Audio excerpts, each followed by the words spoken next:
ओम नमो भगवते वासुदेवाय। ओम नमो भगवते वासुदेवाय। ओम नमो भगवते वासुदेवाय। नारायणं नमस्कृत्य नरं चैव नरोत्तमं देवीं सरस्वतीं व्यासं ततो जयमुदीरये। श्रवणतां स्वकथः कृष्णा पुण्यश्रवण कीर्तिनः। हृदयन्तस्थो हि अभद्राणि विधुनोति सुहृत् सताम्। नष्टप्रायेषु अभद्रेषु नित्यं भागवत सेवया भगवती उत्तम श्लोके भक्तिर्भवती नैष्टिकी। कृष्णाय वासुदेवाय देवकी नंदनाय च नंदगोपकुमाराय गोविंदाय नमो नमः। जय श्री कृष्ण चैतन्य प्रभु नित्यानंद श्री अद्वैत गदाधर श्रीवासादि गौर भक्ता वृंद। हरे कृष्णा कृष्णा कृष्णा हरे हरे, हरे राम राम राम हरे हरे। हरे कृष्णा कृष्णा कृष्णा हरे हरे, हरे राम राम हरे हरे। हरे कृष्णा कृष्णा कृष्णा हरे हरे, हरे राम राम हरे हरे। हरे कृष्णा। सभी का स्वागत है प्रातःकालीन श्रीमद् भागवतम के सत्र में। तो कल हमने श्लोक लिया था, कल एक ही श्लोक लिया था ना, 40 जी ये दो लिया था, 30। एक ही लिया था प्रभु जी। ठीक है, तो कल हमने 40 नंबर श्लोक लिया था, जिसमें भीष्म देव जो है भगवान की गोपियों की जो लीलाएं हैं उसको याद कर रहे हैं कि गोपियां कितनी उत्कृष्ट भक्त है भगवान की। सबसे उत्तम भक्त कौन है? गोपियां भक्त है। उसके बाद कौन है? उसके नीचे जो है ना, बाकी सारे लोग जो योद्धा मारे गए उनको भी गति प्राप्त हुई, बताए उनको भी आपने सबको कहीं ना कहीं अपना स्वरूप प्रदान कर दिया, उनके मूल स्वरूप में उनको जो है वैकुंठ प्राप्त हो गया। और सबसे ऊपर गोपियां हैं, तो बीच में कहीं ना कहीं मैं तो एडजस्ट हो ही जाऊंगा है ना। योद्धाओं से श्रेष्ठ हूँ लेकिन गोपियों से नीचे हूँ, तो बीच में कहीं ना कहीं भीष्म देव कह रहे हैं मैं एडजस्ट हो जाऊंगा। तो अपने आप को पार्थ सारथी के रूप में भगवान के चिंतन में लगा के रखा है भीष्म देव ने, और अपने प्राणों को छोड़ने की तैयारी में है। अंत काल चल रहा है, युद्ध भूमि में लेटे हुए हैं, और इतनी बुद्धि काम कर रही है कि बारीकी सी एक एक चीज भगवान का स्मरण कर रहे हैं कि कैसे केश उड़ रहे हैं भगवान के, कैसे पसीना निकल रहा है, कैसे पीतांबरी वस्त्र जो है सूर्य की रोशनी में और भी पीला दिख रहा है, और किस प्रकार भगवान ने जो अपने अर्जुन विजय सखे जो अर्जुन है उसको रथ को एकदम श्रम लगा के मेहनत करके उसको बचा रहे हैं। किस प्रकार कूद पड़े भगवान ने, है ना। किस प्रकार भगवान जो है ना तीनों लोकों के सबसे सुंदर है ना, त्रिभुवन कमनम तमाल वर्णम, तमाल वर्ण के हैं भगवान, है ना। और क्या है, जिनके वपुर, वपु जिनके शरीर जो है ना वो बड़ा जो है सुकोमल शरीर है, और भगवान के बाल धूल में और भी ज्यादा गोल्डन लग रहे हैं। तो इस तरह से भगवान का याद कर रहे हैं। और 40वें नंबर श्लोक में गोपियों की चर्चा कर रहे हैं कि नहीं, गोपियों का जब तक मैं वर्णन नहीं करूंगा भगवान प्रसन्न नहीं होगा, क्योंकि सब भगवान की सबसे सर्वश्रेष्ठ गोपियां जो है भक्त हैं। तो ऐसी गोपियों का वर्णन कर रहे हैं ताकि भगवान की कृपा मिल सके। तो कह रहे हैं ललित गति विलास वल गुहास, है ना। भगवान चार गुणों की चर्चा कर रहे हैं कि चार गुण कैसे भगवान अपने गोपियों को दे देते हैं, ललित गति और ललित विलास। ललित गति मतलब चाल, भगवान की चाल, भगवान के नृत्य करने की शैली, डांस करने की, तो वो सेम एज इट इज भगवान गोपियों को दे देते हैं। और वल्गुहासा मीन्स भगवान की मधुर मुस्कान, है ना। और क्या देते हैं? प्रणय निरीक्षण, एक जो अटेंशन होता है किसी को देना, है ना, अपने इशारों से अटेंशन दे देते हैं भगवान। तो वैसे ही भगवान अपनी चार ये गुण गोपियों को प्रदान कर देते हैं। और ऐसी गोपियां जो होती है ना, उन्मदांधा, ये प्राप्त करने के बाद वो अंधी, मतलब इन द सेंस अंधी इन द सेंस कि वो सुध बुध अपनी खो देती है, अपनी खुद की आइडेंटिटी खो देती हैं, और भगवान के साथ इतनी निमग्न हो जाती हैं। तो वो अपनी प्रकृति में मगन, अपनी प्रकृति से बाहर निकल जाती है। उनको अपना ख्याल ही नहीं रहता कि मैं कौन हूँ, मेरा स्वरूप क्या है, मैं किसकी पुत्री हूँ, किसी की बेटी हूँ, किसी की पत्नी हूँ। अपनी आइडेंटिटी पूर्ण रूप से उनकी जो है विस्मृति हो जाती है। और किल्यस्य गोप वधवः, ऐसे गोपियां जो है अपने आप को सम्मानित जो है फील करती हैं, और भगवान जो है ऐसी गोपियों के साथ रह के भगवान भी प्रसन्न रहते हैं। तो इस तरह से जो है भगवान का वर्णन किया। अब हम श्लोक नंबर 41 और 42 में प्रवेश करते हैं।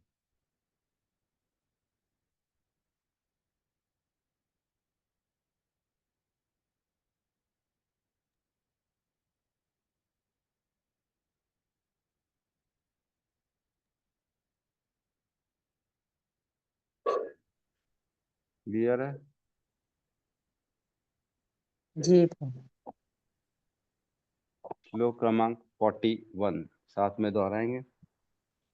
मुनिगण नृपवार्य संकुलेन्तः सदसि युधिष्ठिर राजसूय एषाम् मुनिगणाधिपवार्य संकुलेन्तः सदसि युधिष्ठिरायुधिष्ठिरेषाम्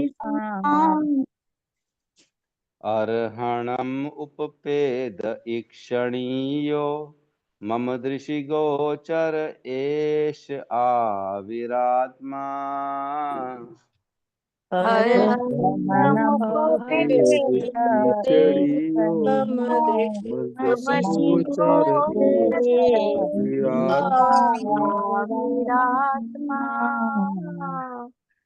मुनिगण निपवर संकुलेन्तः सदसि युधिष्ठिर राजसूय एषाम्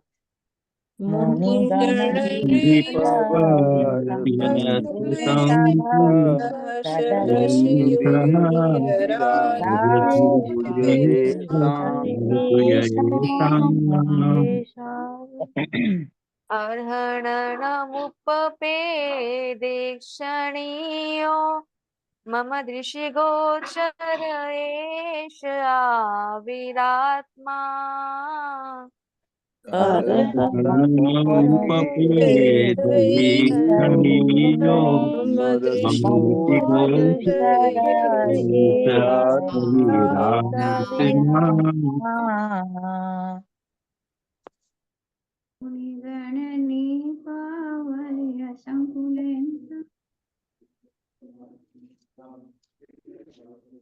गाइए, कोई जल्दी गाइए, समय व्यर्थ मत करिए। मुनिगणनृपवार्य संकुलेन्तः सदसि युधिष्ठिर राजसूय एषाम्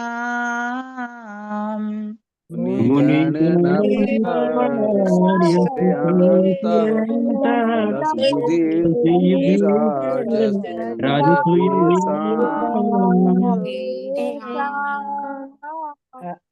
अर्हणमुपपेदैक्षणीयो मम दृशिगोचर एष आविरात्मा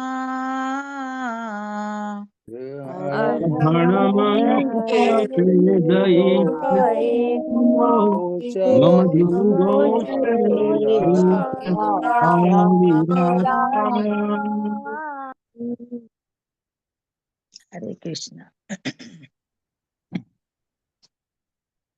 अनुवाद।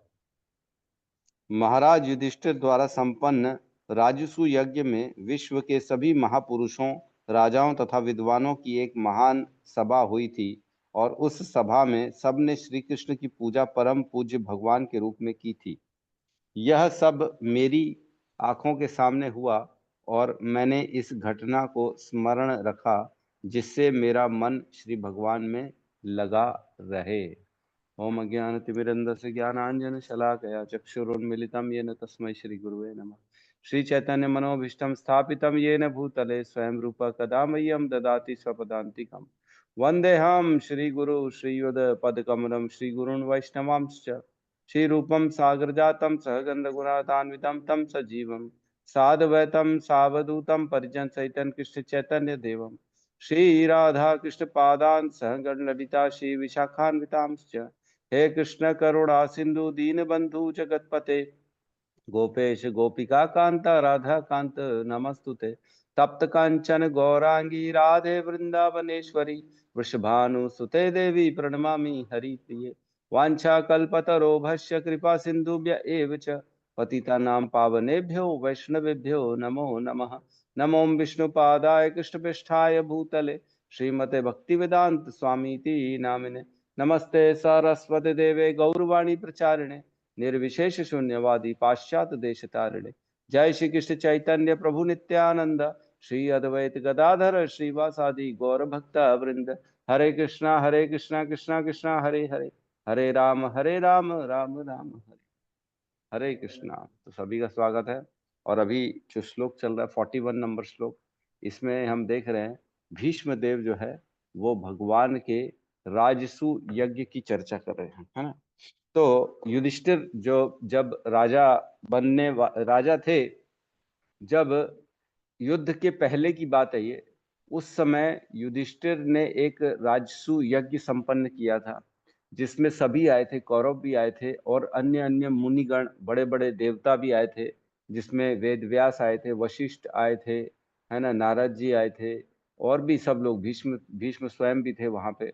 तब राजसू यज्ञ में क्या होता है, एक घोड़ा छोड़ा जाता है पूरी पृथ्वी में और अपने आप को चक्रवर्ती सम्राट साबित करने के लिए उस घोड़े को छोड़ा जाता है पूरे विश्व में, और जो भी रोकेगा तो उससे इसको लड़ना पड़ेगा, ऐसा ऐसा होता है। और उसमें क्या होता है, उस राजसू यज्ञ में एक जो है सबसे मुख्य आदि देव जिसको परम भगवान के रूप में पूजा जाता है, उसकी घोषणा हुई कि किसको पूजा जाए, कौन है भगवान, कौन है सबसे सुप्रीम जिसकी हमें पूजा करनी चाहिए। तो उस सभा में एक्चुअल में देखा जाए तो ये राजसू यज्ञ जो किया गया था, इसका उद्देश्य एक ही था कि कृष्ण को भगवान स्थापित किया जाए, ये उद्देश्य था। तो उस सभा में सबसे डिस्कशन हुआ कि किसको पूजना चाहिए, अग्र पूजनीय कौन है, सबसे पहला पूजनीय कौन है। तो अग्र पूजनीय में सबने एक मत से स्वीकार किया कि कृष्ण को ही अग्र पूजनीय मानना चाहिए, किसी और को नहीं बोला गया। तो इसका मतलब यही है, Krishna is the supreme personality of God head, सबसे ऊपर कृष्ण है, कृष्ण ही परम भगवान है, कृष्ण ही ईश्वर है। तो वहां पे सब ने स्वीकार किया। और सोचो, ऐसे भगवान को सेवा क्या मिली थी राजसूय यज्ञ में, मालूम है? सबके पाद स्पर्श, पैर को पखारने की सेवा मिली थी। सब ने सेवा बांटी।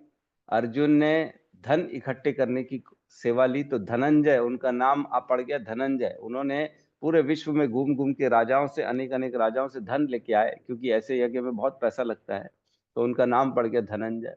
और स्वयं कृष्ण को सबके पैर पखारने की सेवा मिली, जो अग्रम पूजा हुई, जिसकी सबने माना कि यही कृष्ण भगवान है, इसी की पूजा होनी चाहिए, और वो सबके पैर पखार रहे हैं।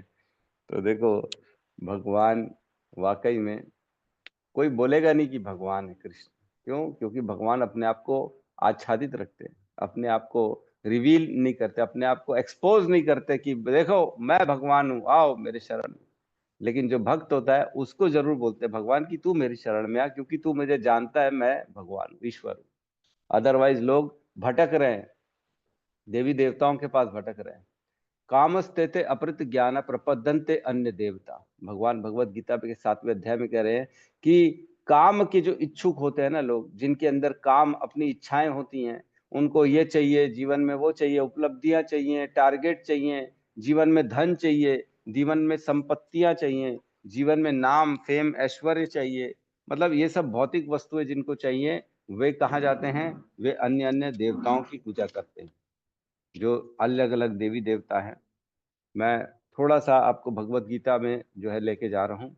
7.20 है ना, यहाँ पे कहते हैं कामस्तेते अपृत ज्ञान प्रपद्यन्ते अन्य देवता तम तम नियमम आस्थाय प्रकृत्या नियता स्वया, कि मैं उनकी जो है ना, उनको अलग अलग देवी देवताओं में जाते हैं जिनके अंदर काम की इच्छा होती है। फिर 21 में कहते हैं कृष्ण ही मनुष्य की श्रद्धा को देवताओं पर स्थित कर देते हैं। जो भी व्यक्ति किसी भी देवता के पास जाता है कुछ मांगने के लिए, तो कृष्ण उसकी श्रद्धा को स्थिर कर देते हैं, दृढ़ता आ जाती है, हाँ हाँ मेरे को तो भगवती माँ ने दिया है, मेरे को तो काली माँ से देखो कितना संपन्नता मिली है, देखो अब तो मैं इन्हीं की पूजा करूं। इस तरह की जो भावना आती है, ये भी भावना लाने वाले कृष्ण हैं।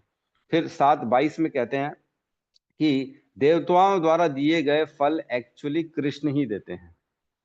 लिखा है, हम नहीं बोल रहे हैं, ये भगवत गीता में लिखा है 7 और 22 में। उसमें कह रहे हैं, ऐसी श्रद्धा से समन्वित वह देवता विशेष की पूजा करने का यत्न करता है और अपनी इच्छा की पूर्ति करता है, किंतु वास्तविकता तो यह है कि ये सारे लाभ केवल मेरे द्वारा प्रदत्त हैं। अगर कोई ब्रह्मा जी दे रहे हैं आपको, तो वो भी कृष्ण ही उनको दिए हैं, तभी दे पा रहे हैं। अगर शिव जी दे रहे हैं तो वो भी कृष्ण ने दिया है। अगर देवी माँ, काली माँ, भगवती माँ, पार्वती जो भी हैं आपको दे रही हैं, गणेश जी दे रहे हैं, शनि देव दे रहे हैं, वो कौन दे रहा है? बेसिकली कृष्ण ने ही उनको प्रदान किया है, इसी कारण वो दे पा रहे हैं, है ना। ये ध्यान रखिएगा। और उसके बाद कह रहे हैं 7:23 में कि अल्प बुद्धि वाले लोग जो होते हैं देवताओं की पूजा करते हैं और उनके फल भी टेम्पररी होते हैं, है ना। क्या कह रहे हैं? अंतवत्तु फलम तेषाम तद भवति अल्पमेधसाम देवान देव यजो यान्ति मद भक्ता यान्ति माम अपि। अल्प बुद्धि वाले व्यक्ति देवताओं की पूजा करते हैं और उन्हें प्राप्त होने वाले फल सीमित तथा क्षणिक होते हैं। देवताओं की पूजा करने वाले देवलोक को जाते हैं, किंतु मेरे भक्त अंततः परम धाम को प्राप्त होते हैं। फिर कह रहे हैं 24 नंबर श्लोक में कि बुद्धिहीन सोचते हैं कि मैं कृष्ण निराकार था और बाद में मनुष्य का रूप मुझे मिला।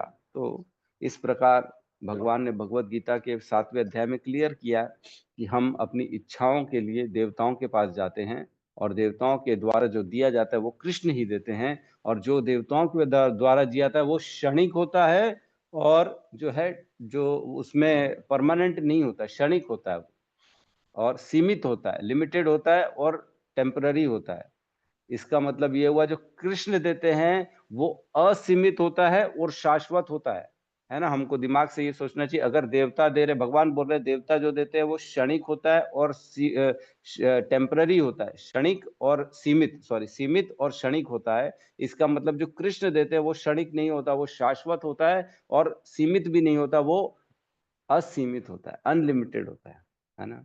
तो कृष्ण कृपा करते हैं अपने भक्तों पे, ऐसी कृपा करते हैं। तो हम यहाँ पे प्रवेश करते हैं। यहाँ कहते हैं श्लोक में, मुनिगण नृपवर्य संकुलेनतः। मुनिगण मीन्स अलग अलग प्रकार के मुनि वहां पे राजसू यज्ञ में आए थे, है ना। मुनिगण बहुत सारे उस नृपवर्य मीन्स महान शासक राजा जो युधिष्ठिर थे, उनके संकुले अंत मतलब संकुलेन मतलब सब उस सभा में आए थे, अनेक अनेक मुनिगण, है ना। और सदसी युधिष्ठिर राजस्यु एशाम, है ना, जिसमें सभा में सम्मिलित हुए युधिष्ठिर की, जो कि राजसू यज्ञ के लिए संपन्न किया गया था। ऐसी सभा जो राजसू यज्ञ करने के लिए संपन्न हुई थी, ऐसे सभा में अनेक अनेक मुनिगण और अन्य अन्य राजा लोग वहां पे सब लोग एकत्रित हुए थे। तो एशाम जिन्होंने महापुरुषों की पूजा स्वीकार की, एशाम मीन्स सभी ने मिल के एक महापुरुष कृष्ण की पूजा को स्वीकार किया, सभी ने। और क्या कह रहे हैं? अरहम उपपेद इक्षणीय, अरहणम उपपेद, सब ने मिलकर उनकी पूजा की और आकर्षण का विषय बने कौन? कृष्ण सबके आकर्षण का विषय बन गए। कृष्ण सब लोगों को आकर्षित करने लगे, क्यों? क्योंकि सबने मिलकर उनकी पूजा करी। अब और क्या करें? मम दृषि गोचर, मेरी दृष्टि जो है, मेरी दृष्टि के सामने स्वयं वही व्यक्ति जिनकी राजसू यज्ञ में सबने मिलकर भगवान के रूप में पूजा करी, वो आज मेरे सामने भगवान खड़े हुए हैं। मेरे दृष्टि के सामने वही व्यक्ति खड़ा है जो राजसू यज्ञ में भगवान के रूप में सबने मिलकर जिसकी पूजा करी थी, आज वही व्यक्ति मेरे दृष्टि गोचर, मेरे दृष्टि के सामने खड़ा है। एश आविरात्मा, है ना। और मैं स्वयं उनको देख पा रहा हूं अपनी आंखों से, और मेरा मन ऐसे भगवान में लगा रहे, जिसमें मेरा मन लगा रहे। तो यहाँ पे वो राजसू यज्ञ की चर्चा कर रहे हैं। तो मैं बता दूं, एक बार क्या हुआ था, जब राजसू यज्ञ के पहले जरासंध ने 100 राजाओं को बंदी बना दिया था, है ना। 100 राजाओं को बंदी बना दिया था, और तब उन राजाओं ने संदेश भेजा कृष्ण को, यदुवंशियों को, कि हमें बचा लो। तब कृष्ण के पास सब यदुवंशी आए कि हमें सब मिलके जरासंध की जो है कैद से 100 राजाओं को बचाना चाहिए। और जरासंध वही है जिसने कृष्ण को 16 बार जो है ना 16 बार कृष्ण ने उनकी अक्षुणी सेना को मारा, उसको बार बार भेजा। 17वीं बार जब जरासंध आए तो स्वयं कृष्ण को जो है छोड़ के भागना पड़ा, रणछोड़ दास उनका नाम पड़ा, और वो द्वारका में शिफ्ट हो गए। द्वारका में उससे पहले नहीं रहते थे। रातों रात उन्होंने जो है विश्वकर्मा को आदेश दिया कि मुझे तुरंत जो है एक ऐसी नगरी बना के दो समुद्र में, समुद्र तट, उसको जो है ना द्वारका को समुद्र से जमीन मंगी गई द्वारका के लिए, और उस जमीन में रातों रात सारा महल बनाया गया, पूरी पूरी सिटी बना दी गई, और रातों रात सभी व्यक्तियों को वहां पे शिफ्ट कर दिया गया। मतलब रात को सोए सब यहाँ पे मथुरा वृंदावन में, और जो है सवेरे उठे सारे के सारे तो द्वारका में उनकी नींद खुली। और भगवान ने सबकी मति ऐसी कर दी थी कि सबको ये लगा कि हम तो द्वारका में ही रहते आ रहे हैं। ये सब हुआ था। तो ऐसे द्वारका में जब रह रहे थे तब यदुओं ने भगवान से विनती करी कृष्ण से कि नहीं, हमको बचाना चाहिए। और उसी समय भगवान के पास युधिष्ठिर का भी संदेश आया कि हम राजसूय यज्ञ करना चाहते हैं।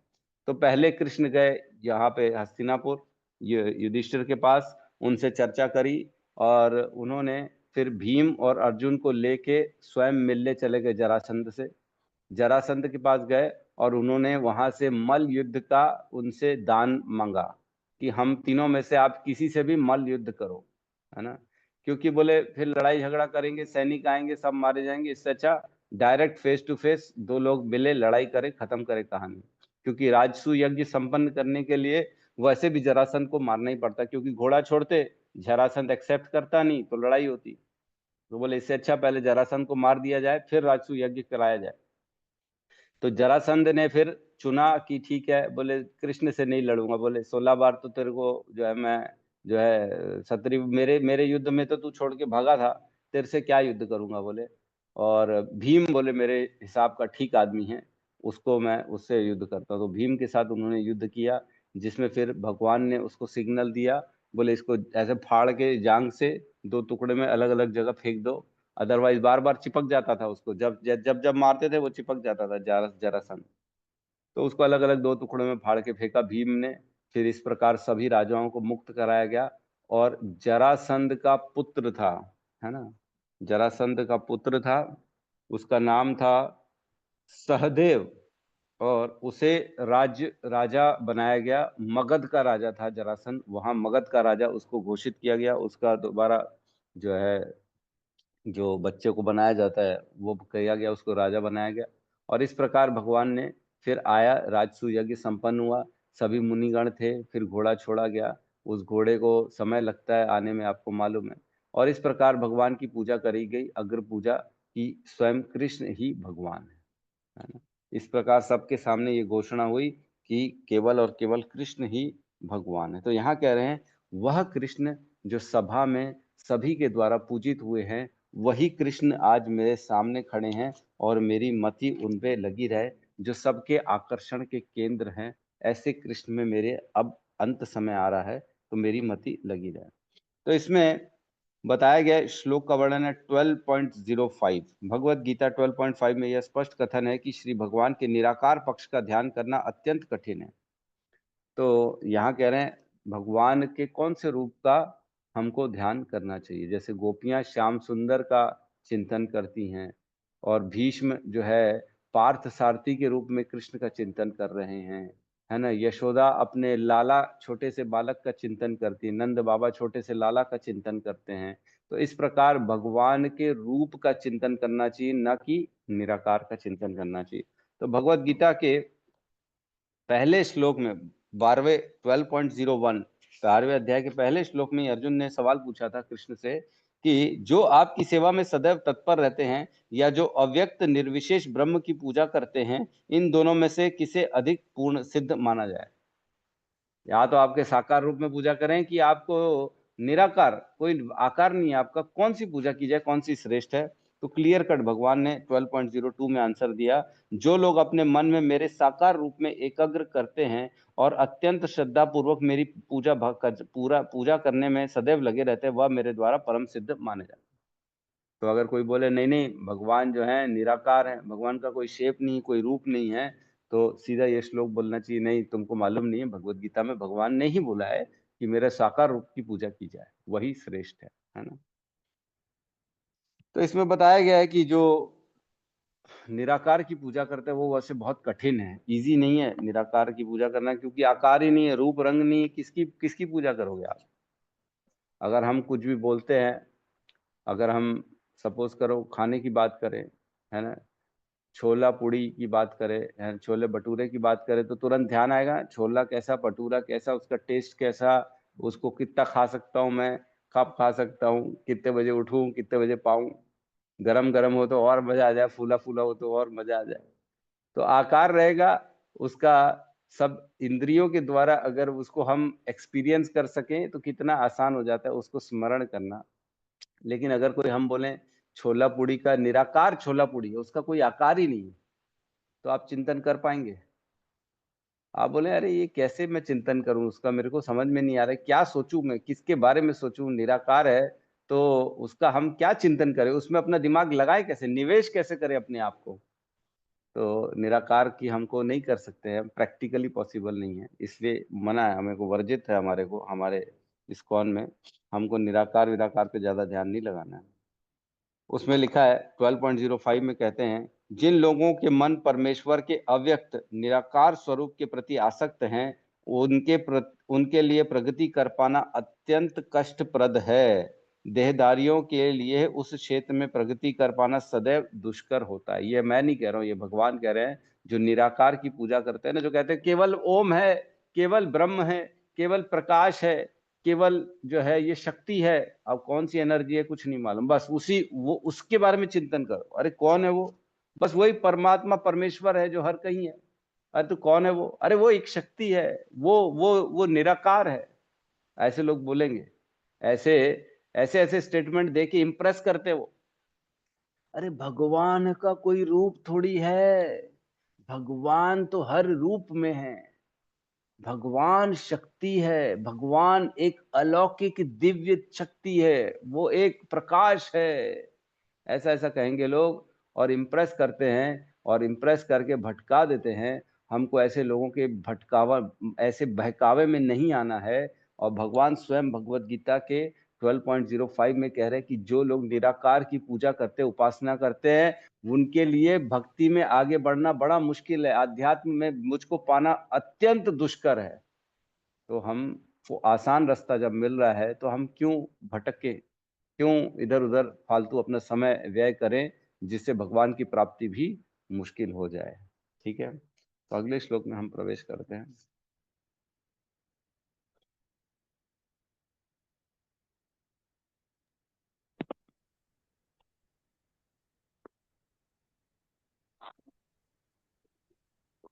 फोर्टी थ्री नहीं 42 प्रभु जी सेंटर नहीं। सेंटर में नहीं है। नहीं नहीं प्रभु। प्रभु जी।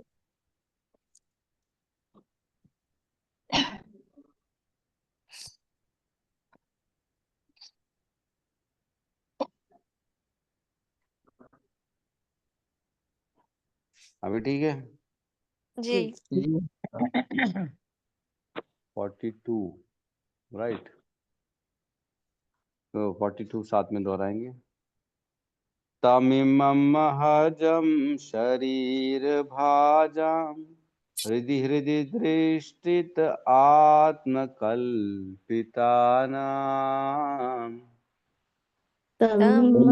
तमिमहमहजं शरीरभाजां हृदयेष्टितम् आत्मकल्पितानाम्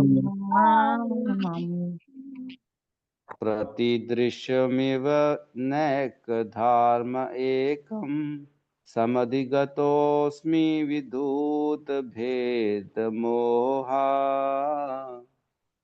प्रतिदृशतमेव नैकधार्तम् एकम् समधिगतोऽस्मि भूतभेदमोहः तमिमहमजं शरीरभाजां हृदि हृदि धिष्ठितम् आत्मकल्पितानां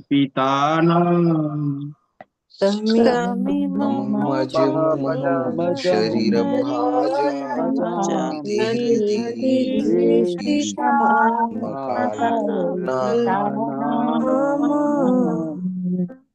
प्रतिदृशमिव नैकधार्कमेकं समधिगतोऽस्मि विधूतभेदमोहा प्रतिदृशमेकं समधिगतो अस्मि विधूतभेदमोहा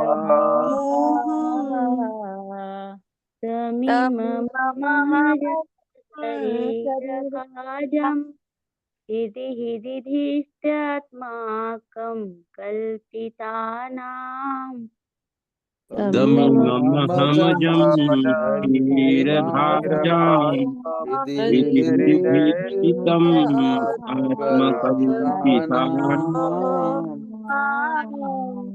प्रतिदृशमिव नैकधर्म एकं समाधिगतो अस्मि विधूतभेदमोहा प्रतिदृशमिव नैकधार्कमेकं समधिगतोऽस्मि विधूतभेदमोहा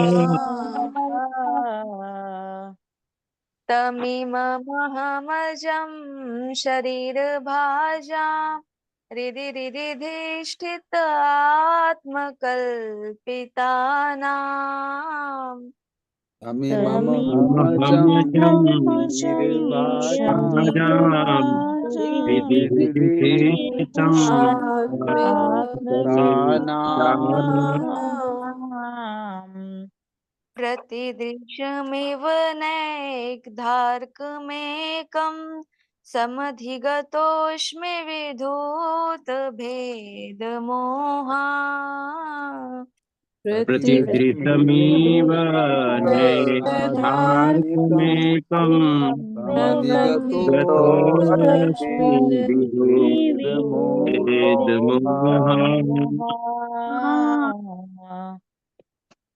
अनुवाद। अब मैं पूर्ण एकाग्रता से एक ईश्वर भगवान श्री कृष्ण का ध्यान कर सकता हूँ जो इस समय मेरे सामने उपस्थित हैं, क्योंकि अब मैं प्रत्येक के हृदय में, यहाँ तक कि मनोधर्मियों के हृदय में भी रहने वाले उनके प्रति द्वैत की कुधारणाओं को पार कर चुका हूँ। वे सबके हृदय में रहते हैं। भले ही सूर्य को भिन्न भिन्न प्रकार से अनुभव किया जाए, किंतु सूर्य तो एक ही है। तो यहाँ पे बहुत इंपॉर्टेंट श्लोक है, ये लास्ट श्लोक है भीष्म स्तुति का। अब इसके बाद जो है ना भीष्मदेव कुछ नहीं कहने वाले हैं, तो ये लास्ट स्तुति है। इसमें कह रहे हैं कि तम इमम अहजम शरीर भाजाम। तम इमम मतलब हे कृष्ण, कृष्ण तम मतलब तम मीन्स वो कृष्ण है ना, क्रम तम मीन्स उस कृष्ण का। कौन से कृष्ण का? पार्थ सारथी कृष्ण का, है ना।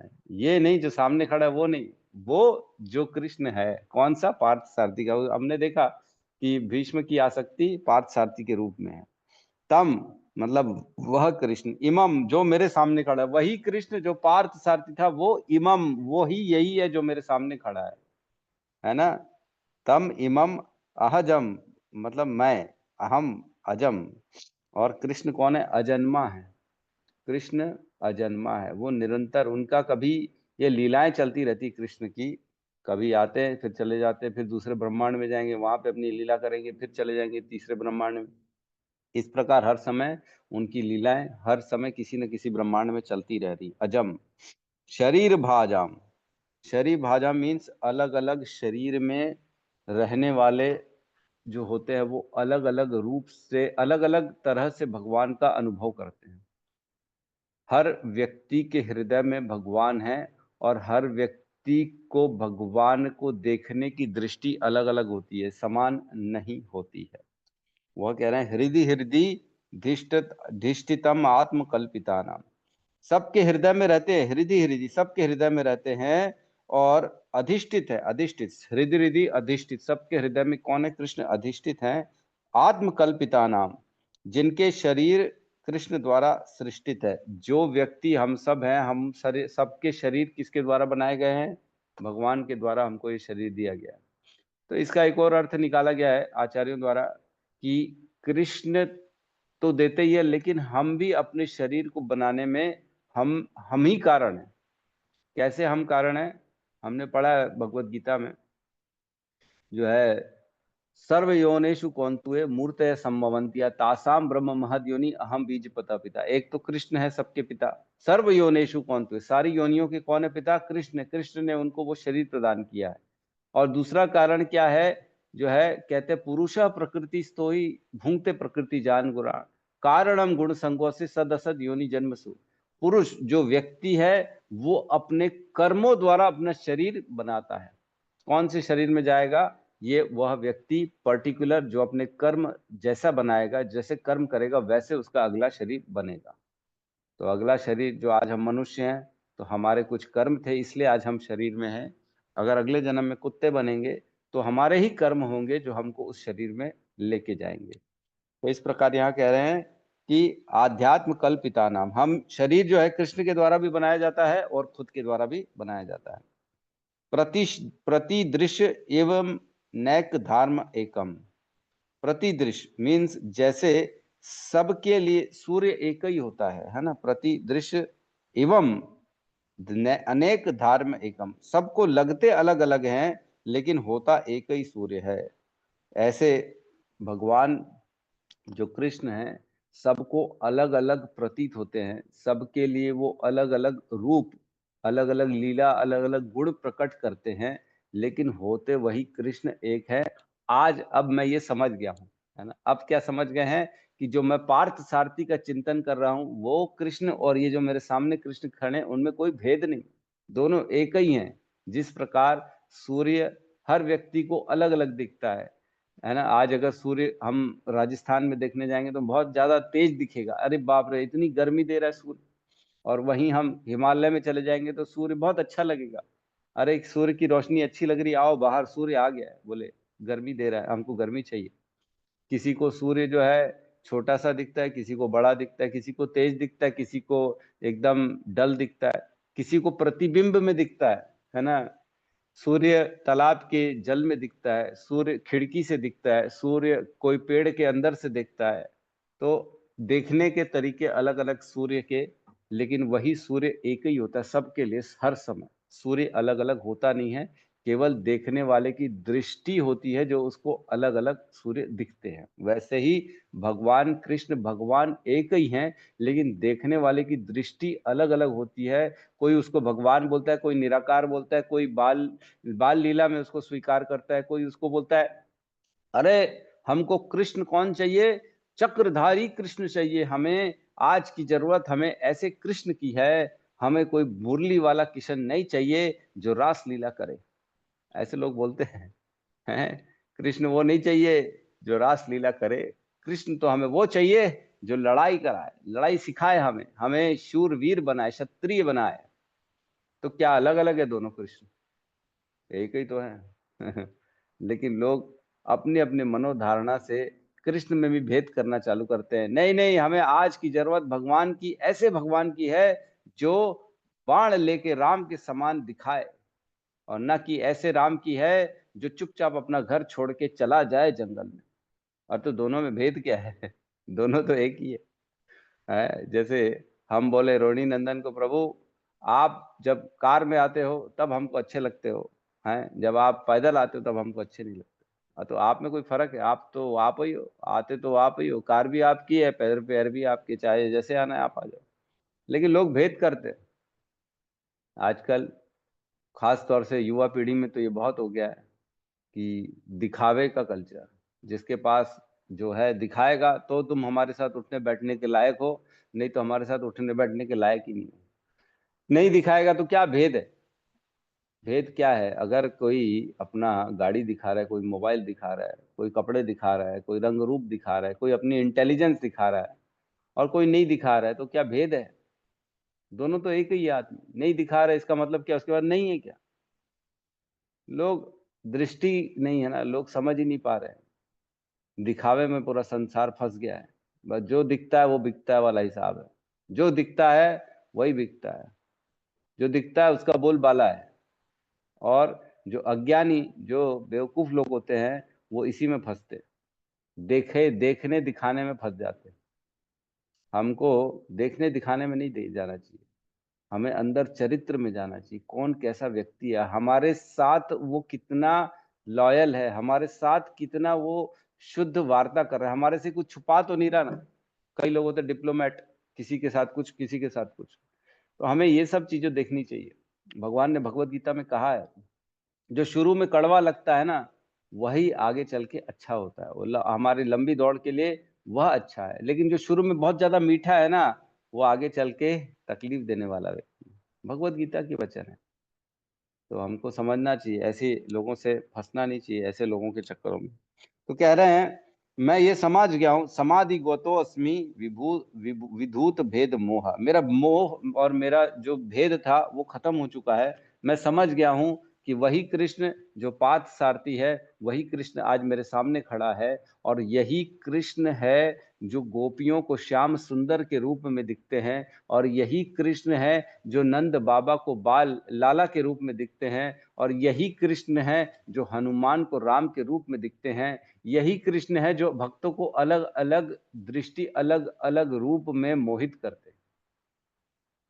यही एक ही कृष्ण है, वो सूर्य एक ही है, वह कृष्ण एक ही है जिसमें मेरी मति लगी रहे। ये अब अंडरस्टैंडिंग बता रहे हैं यहाँ पे हमारे को भीष्मदेव। भीष्मदेव बहुत सुंदर अंडरस्टैंडिंग दिखा रहे हैं कि इसमें एक बहुत अच्छी मेरे को टीका जो मैं कल देख रहा था तो मैंने नोट करी। इसका एक और मतलब है ना, इसका एक और मतलब है कि भीष्म देव जो है ना, वो युद्ध से पहले से ही कृष्ण को पार्थ सारथी के रूप में चिंतन करते आ रहे थे। तो आप बोलेंगे कैसी बात कर रहे हो प्रभु जी, युद्ध के पहले कैसे वो उसके रूप का चिंतन कर लेंगे। तो इसमें अगर आप तात्पर्य में जाएंगे, हमने पहले भी पढ़ा, भगवान की जो है लीलाएं वो नित्य नित्य हमेशा चलती रहती हैं। जैसे भीष्म देव ने कहा पिछले श्लोकों में कि क्या मैं केवल पार्थ सारथी के रूप में आपका चिंतन करना चाहता हूं, ताकि दोबारा मैं आपके साथ इसी रूप में, इसी स्थिति में, ऐसे ही परिस्थितियों में आपका फिर से देख सकूं। क्योंकि हम जिस भी रूप में कृष्ण का चिंतन करते हैं, हम उसी स्थिति को प्राप्त कर लेते हैं। तो पार्थ सारथी के रूप में चिंतन कर रहे हैं तो दोबारा वो ऐसी स्थिति मिलेगी तो भगवान को दोबारा युद्ध करने के मैदान में भगवान के साथ रहेंगे। तो इसका मतलब ये हुआ कि भीष्म पिछले जन्मों में भी, पहले भी कृष्ण का ये चिंतन कर चुके, उन्होंने ये रूप को देख चुका है कृष्ण का। इसलिए वो कह रहे हैं कि मैं समझ गया हूं, अब मेरा मोह खत्म हो चुका है कि वही आप एक ही हो। तो ये अलग अलग टीका है, हम ज्यादा उसमें नहीं जाते। और इसमें कह रहे हैं कृष्ण जितने हमारे हृदय में हैं उतने ही दूसरों के हृदय में भी हैं। कृष्ण जितने हमारे हृदय में हैं उतने ही दूसरों के हृदय में भी हैं। भगवान भगवत गीता में कह रहे 13वें अध्याय में कि समम सर्वेषु भूतेषु तिष्ठन्तम परमेश्वर, है ना, समम सर्वेषु भूतेषु तिष्ठन्तम परमेश्वर अविनश्यत्सु विनश्यतम य पश्यति स पश्यति। जो ऐसा देखता है कि मैं सबके हृदय में समान रूप से परमात्मा के रूप में स्थित हूँ, और परमात्मा कभी भी अविनाशी है, वो कभी मरता नहीं है, और शरीर तो मर जाता है। ये जो देखता है वह स्वाभाविक और वही सही देख रहा है।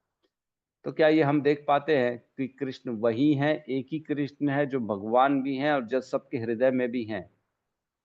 ये हम सुनते तो हैं, समझते तो हैं, लेकिन इसका अनुभव नहीं करते, है ना। हम ये मानने को तैयार नहीं होते हैं कि सामने वाले के हृदय में भी समान रूप से भगवान है। तभी तो हम भेदभाव करते हैं। भेदभाव करते कि नहीं करते, ये मेरा, ये तेरा, ये अपना, ये पराया। क्यों? क्योंकि हम ये देख नहीं पाते, ये अच्छा, ये बुरा, अरे इसकी आदत गंदी है, इससे दूर रहो, इस तरह की बातें करते हैं। ठीक है, तो हमें कृष्ण का सम्मान करना सबके हृदय में। इसका मतलब ये नहीं है कि उसका संग करना है ना? संग नहीं करना है, क्योंकि वो तो प्रकृति के गुणों द्वारा आवृत है, और अभी वो तमोगुण रजोगुण किसी भी गुण में हो सकता है, तो हमें उसका संग नहीं करना है। लेकिन सबके अंदर दर्शन परमात्मा का करना है, ये करना चाहिए, है ना। तो लोग भेद करते हैं व्यक्तियों में, भगवान में, भगवान के जो है रूपों में। ये सब चीजें यहाँ पे बता रहे हैं कि मेरा मोह अब पूर्ण रूप से भंग हो चुका है। जैसे हम एक अच्छा एग्जाम्पल है, एक कभी टीवी दुकान में जाते हैं तो एक टीवी दुकान में देखते हैं ना कितनी सारी टीवियां लगी हैं, और सपोज करो उसी समय प्रधानमंत्री मोदी का भाषण चल रहा है तो हर टीवी में अलग अलग मोदी दिखेंगे, किसी में गोले गोरे दिखेंगे, किसी में थोड़े से हल्के से डार्क शेड में दिखेंगे, किसी में ब्लैक एंड व्हाइट दिखेंगे, लेकिन एक ही मंत्री है, एक ही प्रधानमंत्री मोदी, जो सब जगह अलग अलग रूप में व्याप्त है। उसी प्रकार भगवान भी एक ही है जो हर जगह अलग अलग रूप में व्याप्त है। ठीक है, तो ये भीष्म देव का मोह यहाँ पे भंग हो रहा है।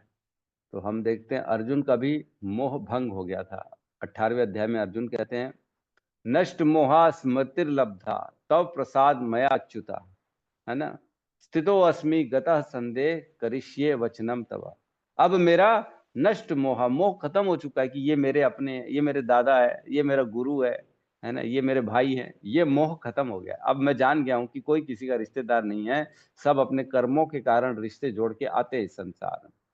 नष्ट मोहा स्मृतिर्लब्धा, अब मेरी वापस आपने मेरे को स्मृति लब्धवा, अब बता दिया कि मैं कौन हूं, मैं एक आत्मा हूं, मैं शरीर नहीं हूं, मैं कर्तव्य करने आया हूं यहाँ पे, कर्म बना के, केवल कौन से कर्म बनाने, जो आपने मुझे प्रसाद दिया है, जो भगवत गीता का ज्ञान दिया, वही कर्म मुझे करने हैं, है ना। तव प्रसाद मया अच्युता स्थितो अस्मि गतः संदेह, अब मैं संदेह नहीं करूंगा। अब मैं जिस स्थिति में हूं, आपने क्षत्रिय के रूप में मुझे यहाँ पे भेजा है, तो मैं क्षत्रिय के रूप में अपने कर्तव्य को पूरा करूंगा। गदा संदेह, अब मैं इसमें कोई संदेह नहीं करूंगा कि इसको नहीं मारना है, उसको मारना है, ये ऐसे राज्य को कैसे भोगूंगा मैं हिमालय चले जाऊंगा, भिक्षा मांग के खाऊंगा, नहीं नहीं, अब संदेह कोई नहीं है। करिष्ये वचनमता, जो आपने बोला है मैं वो काम करूंगा। तो इस प्रकार हमें भी भगवत गीता के वचनों को अपने जीवन में उतारना चाहिए और अपने कर्म में लगना चाहिए। किसी का कोई प्रश्न है तो हम ले सकते हैं।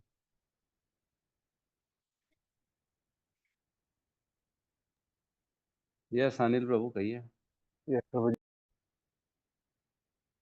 तो जो श्लोक आता है भगवत गीता के 18वें अध्याय में, उसमें कहते हैं, ब्रह्मभूत प्रसन्न आत्मा न शोचति न कांक्षति समम सर्वेषु भूतेषु मद भक्ति लभते पराम। मतलब जो ब्रह्मभूत है, जिसने ब्रह्म का ज्ञान हासिल कर लिया है, प्रसन्न आत्मा, जो हृदय से प्रसन्न हो चुका है, अब उसको कोई भी दुख, कोई भी कष्ट, कोई भी तकलीफ उसको हिला नहीं पाती, उस दुख में तकलीफ में वो नहीं फंसता, वो फिर भी प्रसन्न ही रहता है, कैसी भी परिस्थिति रहे वो प्रसन्न ही रहेगा, है ना। ब्रह्मभूत प्रसन्न आत्मा न शोचती न कांक्षती, उसके अंदर कोई शोक है ही नहीं। कोई मार के चला जाए, कोई अपना चला जाए, कोई तकलीफ आ जाए, उसके अंदर कोई शोक नहीं रहेगा। न शोती न कांक्षी, अब उसके अंदर कोई आकांक्षा बची भी नहीं है ना, उसको कुछ पाना नहीं है, कोई जीवन से ये नहीं चाहिए, टारगेट नहीं बना के रखे जीवन में, सब चीजों को समान रूप से लेके बैठा है। समम सर्वेषु भूतेषु, सभी को समान रूप से जब दृष्टि में देखता है, तब लभते, समम सर्वेषु भूतेषु मद भक्ति लभते पराम, तब भक्ति मिलती है भगवान की। अभी तो भक्ति स्टार्ट नहीं हुई हमारी, अभी तो भक्त की प्रोसेस में हम आए नहीं है। जब ये गुण उत्पन्न होंगे तब हमें भक्ति मिलेगी, तब भक्ति स्टार्ट होती है, अभी स्टार्ट नहीं है। ये कोई भक्ति नहीं है जो हम कर रहे हैं, ये तो केवल औपचारिकता, गुरु के निर्देश में रह के हम 16 माला और 4 नियम को फॉलो कर रहे हैं, तो अपने आप को उस लेवल में ले जा रहे हैं जहां से भक्ति स्टार्ट हो। प्रभुपाद से भी किसी ने पूछा आप कौन है, तो पहले प्रभुपाद ने बोला I am a devotee of Krishna, फिर वापस घूम के आए, बोले नहीं sorry, I am not the devotee, I am trying to be devotee of Krishna, मैं प्रयास कर रहा हूँ भक्त बनने का। अभी तो हम बने नहीं है भक्त, अभी तो भक्ति स्टार्ट नहीं हुई है। भक्ति स्टार्ट तब होती है जब ये क्वालिटी आ जाए, जब समम सर्वेषु भूतेषु, सभी को समान रूप से जब दृष्टि हो जाती है, प्रसन्न रहते हैं हमेशा, कोई दुख तकलीफ हिला नहीं पाती है, कभी शोक नहीं रहता, कभी कोई आकांक्षा नहीं रहती है, ये स्थिति रहेगी तब भक्ति का 1 2 चालू होगा, ABCD तब चालू होगा। अभी तो बहुत दूर है, चिंता मत करो, आएगा एक दिन वो भी। हम इस नाव में बैठ गए ना, बस छोड़ना नहीं इस नाव को, धीरे धीरे पहुंच जाएंगे, वो एक दिन वो भी मिल जाएगा, उसमें क्या। ठीक है माता जी। Thank you. इसके लिए बेसिकली सबसे इम्पोर्टेंट है श्रवण करना, है ना। ये गति तभी मिलेगी जब हम रोज कुछ न कुछ नया श्रवण करेंगे भगवान के बारे में। भगवान, एक हमने अभी श्लोक पढ़ा था याद होगा सबको, यस्याम वै शूर्यमाणानाम कृष्णे परम पुरुषे, है ना। जैसे ही श्रवण करना स्टार्ट करते भगवान की कथाओं का, भागवतम का, है ना, तो क्या होता है, भक्तिर उत्पद्यते पुंसाम, तुरंत व्यक्ति के हृदय में भक्ति उत्पन्न होती है। शोक मोह भया पाहा, तब उसके जीवन से शोक भी चला जाता है, मोह भी चला जाता है, भय भी चला जाता है। तीनों देखो कोरिलेट कर पा रहे कि नहीं, शोक मोह भय तीनों चला गया, मतलब हम कौन सी स्थिति में पहुंच गए, ब्रह्मभूत प्रसन्न आत्मा न शोचती न कांक्षती, है ना। तो भगवत गीता का श्लोक 18वें अध्याय का और भागवतम का श्लोक दोनों मैच कर रहा है ना। जैसे ही हम भगवान की कथा सुनेंगे हमारे हृदय में भक्ति उत्पन्न होगी, और जैसी भक्ति उत्पन्न होगी शोक मोह भय चला जाएगा, और जब शोक मोह भय चला जाएगा तब भगवान की मद भक्ति लभते पराम, जो परम भक्ति है भगवान की, तब मिलना स्टार्ट होती। तो प्रोसेस यही है, सुनना, और सुनते सुनते भक्ति उत्पन्न होगी, भक्ति उत्पन्न होते होते सारे शोक मोह भय चले जाएंगे, ब्रह्मभूत प्रसन्न आत्मा बन जाएंगे, ना आकांक्षा रखेंगे ना शोक करेंगे, सब मिला जुला है, मतलब एक के साथ एक जुड़ा हुआ है। ये करेंगे थोड़ा तो वो बढ़ेंगे, फिर वो ऐसे दोनों दोनों बढ़ते बढ़ते एक दिन भक्ति में फिर प्रवेश कर पाएंगे। ठीक है माता जी, या हेमा माता जी। हरे कृष्ण प्रभु जी, दंडवत प्रणाम। प्रभु जी, यस माता जैसे जी। हम मंदिर विजिट करते हैं और हम अर्च विग्रह को देखते हैं, और वहां पे इस्कॉन के पंडित बहुत अच्छे होते हैं, वो आपको फूल प्रदान करते हैं, तो हमारी आसक्ति बहुत हो जाती है। तो कभी कभी ऐसा होता है, जो हम अपने घर में, जैसे मेरे घर में अर्च विग्रह नहीं है, मेरे घर में फोटो है, तो उसके प्रति मेरी आसक्ति कम हो जाती है। लेकिन जब मैं ये विश्व पितामह की स्तुति देख रही थी, सोच रही थी, तो अपने को उस प्लेटफॉर्म में डाल रही थी कि जब मैं उस मरने की अवस्था में होगी, तो उस समय हम आसक्ति तो अपने घर की फोटो या घर के अर्च विग्रह पे ही ज्यादा रखें, या उधर रखें, क्योंकि आसक्ति तो वहां तो बहुत सुंदर आरतियां होती हैं, सुंदर भक्त होते हैं, तो उधर ज्यादा हो जाता है मन। तो उसको आप मुझे समझाएंगे जरा। कभी कभी ऐसा होता है कि जैसे स्पेशल ओकेजन्स होते हैं, हम बहुत अच्छे से तैयार होके भगवान के दर्शन करने मंदिर में जाते हैं, बड़े उत्साह से जाते हैं, लेकिन वो कभी कभी हम अपने घर में वो बहुत उत्साह से वो नहीं करते। हर टाइम भोग लगाते हैं, लेकिन स्पेशल जा रहे हैं मार्केट, उनके लिए कुछ लेकर आ रहे हैं, मतलब जो मिठाई है जो हम इस्कॉन में गोविंदा से खरीदते हैं, वो घर में इतना नहीं कर पाते। तो कभी कभी ऐसे अंदर ग्लानि होती है कि कहीं हम अपने घर में बैठे जो है, मेरे पास तो अर्च विग्रह नहीं है, फोटो है, तो उसको क्या हम कभी कभी इग्नोर करते हैं क्या? मैं अपने बारे में मतलब पूछ रही हूँ आपसे। हरे कृष्णा। और वो मरने की अवस्था के बारे में भी सोच रही हूँ कि हमारा ध्यान कहाँ पे ज्यादा आसक्ति होनी चाहिए, जब तक हम वो आत्मस्थित ना हो, जैसे माता जी ने बोला, हमें हृदय में दर्शन जब तक नहीं होते।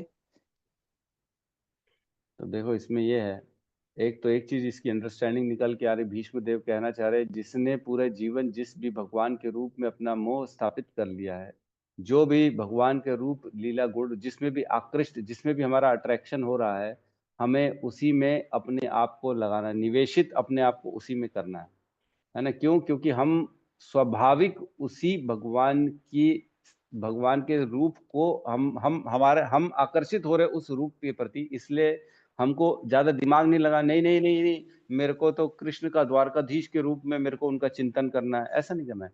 जहां हमारा मन ज्यादा लग रहा है उसी भाव में भगवान की पूजा करो, उसी को स्मरण करो ज्यादा से ज्यादा। और रही बात जैसे फोटोग्राफ की घर में, तो फोटोग्राफ के प्रति ऐसा है कि शीला प्रभुपाद ने नियम कड़े नहीं दिए हैं हमारे को। फोटोग्राफ के प्रति हमको काफ़ी सारे रिलैक्सेशन दिया है। अगर भगवान का फोटोग्राफ है तो आपको बहुत ज़्यादा सेवा करने की ज़रूरत नहीं है उनके लिए। जैसे मंदिर में विग्रह के सामने भगवान, एक्चुअल में क्या होता है देखिए, विग्रह में पूर्ण रूप से भगवान आते हैं और फोटोग्राफ में पूर्ण रूप से नहीं आते हैं, वो केवल सेवा स्वीकार करने आते हैं हमारी। तो विग्रह की सेवा बहुत अच्छे से होनी चाहिए, और फोटो की अगर त्रुटि हो रही है, चूक हो रही है, मिस हो रहा है तो कोई प्रॉब्लम नहीं है। फोटोग्राफ में इतनी सेवा की डिमांड नहीं है फोटोग्राफ में, लेकिन भाव हमारा यही होना चाहिए कि ये वही कृष्ण है जो वहां पे भी हैं, ये भाव हमको रखना चाहिए। यही सिखा रहे भीष्म पितामह। लेकिन ये जरूरी नहीं कि उनके लिए तैयार होके जा रहे हैं तो यहाँ फोटोग्राफ के भी सामने तैयार हो, उनके लिए हम काफी 3 टाइम 56 भोग लग रहा है तो हमको यहाँ पे भी लगाना चाहिए। फोटोग्राफ के प्रति हमारी सेवाओं को लिमिटेड कर दिया गया, बहुत ज्यादा जरूरी नहीं है हमको सेवा करना, ये प्रभुपाद के द्वारा हमारे को आदेश है। क्यों? क्योंकि भक्त जो होता है ना वो प्रचार में रहता है, दिन रात भगवान के सामने सेवा करेगा, अगर तीनों टाइम उनको भोग लगाएगा, मंगला आरती 4 टाइम की आरती करेगा तो बेचारा प्रचार कब करेगा। इसलिए उनको फोटोग्राफ दिया गया कि फोटोग्राफ ले जाओ, फोटोग्राफ में सेवा की जरूरत नहीं है, आप केवल फोटोग्राफ के माध्यम से प्रचार कर सकते हैं। लेकिन विग्रह के सामने हमको पूर्ण रूप से अलर्ट होना चाहिए, अटेंशन में रहना चाहिए, वहां स्वयं भगवान खड़े हैं ये मानना चाहिए, स्वयं साक्षात कृष्ण इस रूप में हमारे सामने खड़े हैं। लेकिन फोटोग्राफ में केवल वो सेवा और दर्शन देने आ रहे हैं और वो हमारे साक्षात मतलब उसमें इतनी ज्यादा वो बाउंडेशंस नहीं है हमारे को फोटोग्राफ में। तो लेकिन फोटोग्राफ कोशिश करें उन्हीं का रखें जिनमें हमारी आसक्ति है, जिनमें हमारा अट्रैक्शन है, जो हमारे मन को बड़े हृदय को भाने वाले हैं भगवान का रूप, वो फोटोग्राफ रखेंगे तो अंत काल में ज्यादा से ज्यादा उनका स्मरण हो पाएगा। कहते हैं जिसने जीवन भर जिस रूप का चिंतन किया है अंत काल में भगवान उसी रूप में आके उसको उद्धार करते, उसका दर्शन देते हैं। तो भिन्न भिन्न रूपों में ना जाएं, एक ही रूप में आसक्ति को फंसाएं, एक ही रूप में भगवान का स्मरण चिंतन दर्शन करें तो हमारे लिए ज्यादा अच्छा है, ताकि हम अपने मृत्यु के समय को आसान बना सकें कि मैंने ज्यादा इधर उधर ध्यान नहीं दिया, केवल कृष्ण आपका एक ही रूप में मैंने ध्यान दिया, मेरे को बाकी रूपों से बहुत ज्यादा अट्रैक्शन नहीं है, लेकिन ये रूप मेरे मन को भाने वाला है। तो इस तरह से अपने आप को प्रशिक्षित करें, बेसिकली अपने आप को ट्रेनिंग करनी है हमको पूरा जीवन भर कि हम अपने आप को ऐसे रूप के प्रति आसक्त बनाएं जो हमको मन को भाने वाला है। थैंक यू माता प्रभु जी। हरे कृष्ण, धन्यवाद प्रणाम। हरे कृष्ण, धन्यवाद प्रणाम। यस तप्त कांचनी माता जी। हरे कृष्ण प्रभु जी, दंडवत प्रणाम। प्रभु जी राम जैसे अभी आप बताए कि एक भगवान के उसमें रूप में करना चाहिए, मेरे को तो 3 उसमें है, जैसे हमारे राधा रास बिहारी जी और वृंदावन वाले राधा श्याम सुंदर और मायापुर के राधा माधव, मेरे को तीनों से ही बहुत प्रेम है। मतलब मैं जैसे सोचती हूँ कि अगर कभी कभी मेरे को गुरु का आदेश हुआ विग्रह मिले तो मैं तीनों के नाम मिला के नाम रखवाऊंगी। तो मेरे को तीनों से आ सकती है, मैं किसी एक को लेती हूँ तो मेरे मुंह से अचानक नहीं, वो दोनों नहीं छूटने चाहिए, तो मेरे को तीनों रूप से आ सकती है, तो फिर मैं कैसे करूँ प्रभु जी, मैं तो कंफ्यूज हो जाऊंगी मृत्यु के समय, देखो अगर यहाँ पे अगर तो स्मरण हो इसमें पाया तो तो। नहीं, यहाँ पे क्लियर भीष्म देव ने बताया ना कि फर्क नहीं है, सब में एक ही कृष्ण है। हमको सबसे पहले तो यही दिमाग में डालना है कि भेद नहीं है, लेकिन हमारा अट्रैक्शन किस में है ये समझना है हमको, ताकि ये क्या है, हम अपने लिए वर्किंग कर रहे हैं कि जिसमें हमारा अट्रैक्शन है हम उसके प्रति और आगे बढ़े। जो स्वाभाविक तौर से पसंद है, जैसे कीर्तन किसी को पसंद है तो कीर्तन में आगे जाए, किसी को अगर प्रसाद पसंद है तो प्रसाद की सेवा में आगे बढ़े। वैसे ही हमको जिस भी रूप में भगवान का दर्शन करना अच्छा लगता है हमको कोशिश करनी चाहिए उसका स्मरण ज्यादा से ज्यादा करें, क्योंकि वह हमको उसी रूप में अच्छे लग रहे हैं। तो ठीक है, आप धीरे धीरे ये क्लियरिटी होती है, जैसे जैसे हम उन्नति करते हैं ना तब क्लियरिटी होती है कि मैं अभी क्या होता है, अज्ञान के कारण हमको ये भी अच्छा लग रहा है वो भी अच्छा लग रहा है, भावुकता में आके कई बार बोलते हैं नहीं नहीं हमको ऐसा नहीं करना है कि वृंदावन वालों को इग्नोर करना है, हमको इनको भी रखना है उनको भी रखना है। भावुकता है ये अभी भावुकता है, लेकिन धीरे धीरे धीरे धीरे ना स्वतः एक अंदर से भाव किसी एक के प्रति अट्रैक्शन ऐसा उत्पन्न होगा जो किसी और के प्रति है ही नहीं, वो धीरे धीरे होगा।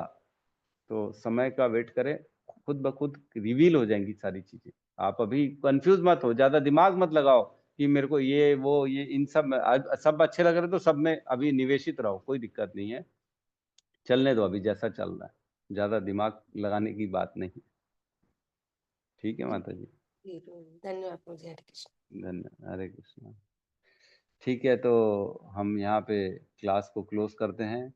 एक सब मिलके हरे कृष्ण महामंत्र जाप कर लेते हैं।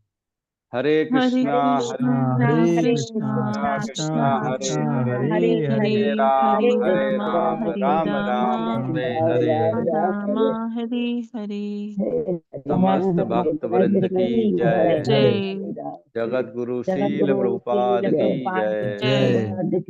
निताई गौर प्रेमानंद, हरि हरि बोल। हरि बोल। हरे हरे बोल हरे कृष्णा हरे कृष्ण थैंक प्रभु जी, यू हरे सभी कृष्ण हरे हरे कृष्ण कृष्ण हरे कृष्णा प्रभु जी हरे का कृष्ण प्रभु जी, प्रणाम प्रणाम। प्रणाम हरे कृष्ण